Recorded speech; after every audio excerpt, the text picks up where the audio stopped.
प्रभु यीशु मसीह के मधुर और मीठे नाम में आज दिनांक 28 मार्च दिन गुरुवार को आप सब श्रोताओं का हम स्वागत करते हैं। आज के दिन के लिए जो वचन है लिया गया है यूहन्ना रचित सुसमाचार उसका 19 अध्याय 34 पद। वचन कहता है, परंतु सिपाहियों में से एक ने बर्छे से उसका पंजर बेधा और उसमें से तुरंत लहू और पानी निकला।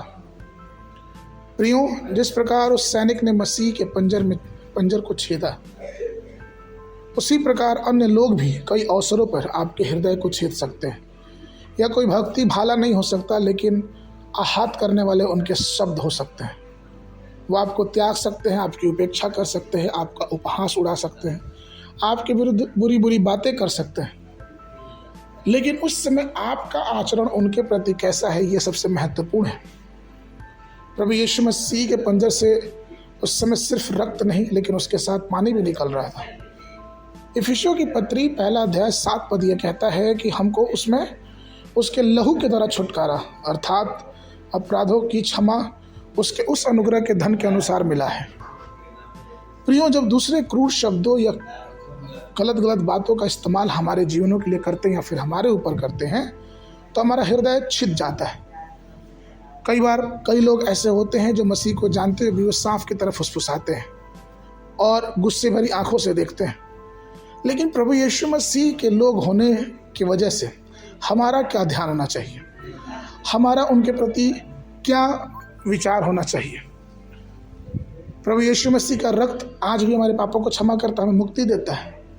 लेकिन उस रक्त बहाने के बावजूद भी प्रभु यीशु मसीह ने उन लोगों के लिए दुआ किया या फिर उन लोगों के लिए प्रार्थना किया। वो रक्त इसलिए ही बहा कि उसके बहाए जाने से मानव जाति का उद्धार हो। मैं एक बार एक पुस्तक पढ़ रहा था और मैंने ये देखा कि एक इतिहासकार ने यह बताया है कि जिस सैनिक ने यीशु मसीह की पांजर में भाले भोंके, उसका नाम लैगनिस था। और जब वो पांजर में भाला भोंका और उस प्रभु यीशु मसीह के पसली से पानी और रक्त एक साथ निकले, तो उसकी कुछ छींटें उस सैनिक की आंख में पड़ी। इतिहासकार ये कहते हैं कि उसकी आंख में कुछ इन्फेक्शन था, उसके शरीर में कुछ परेशानी थी। उस लहू और पानी के छींटे पड़ने से उसका शरीर, उसका आंख पूरी रीति से चंगा हो गया और वो फिर बाद में आगे चल के एक बहुत बड़ा शक्तिशाली सेवक बना। चूँकि ये सत्य है कि बाइबल इसके विषय में कुछ नहीं बताती है, लेकिन कई इतिहासकार इस बात को मानते हैं कि ऐसा हुआ और वो इतना विश्वासी हो गया था कि बाद में उसने प्रभु के लिए अपनी जान भी दे दी। प्रभु में प्रिय लोगों, हमारे विरुद्ध जो अन्याय करता है, हमारे विरुद्ध जो बुरी बुरी बातें करता है, उसके प्रति हमारा जीवन क्या है, हम उसको क्या करते हैं और हमारे लिए उसके जीवन में क्या भरा है। आइए इस बात पर विचार करें और मसीह के उस लहू को याद करें जिस लहू से हमें और आपको क्षमा है। आज के मनन के लिए कुलुस्सियों की पत्र उसका 3 अध्याय 13 पद।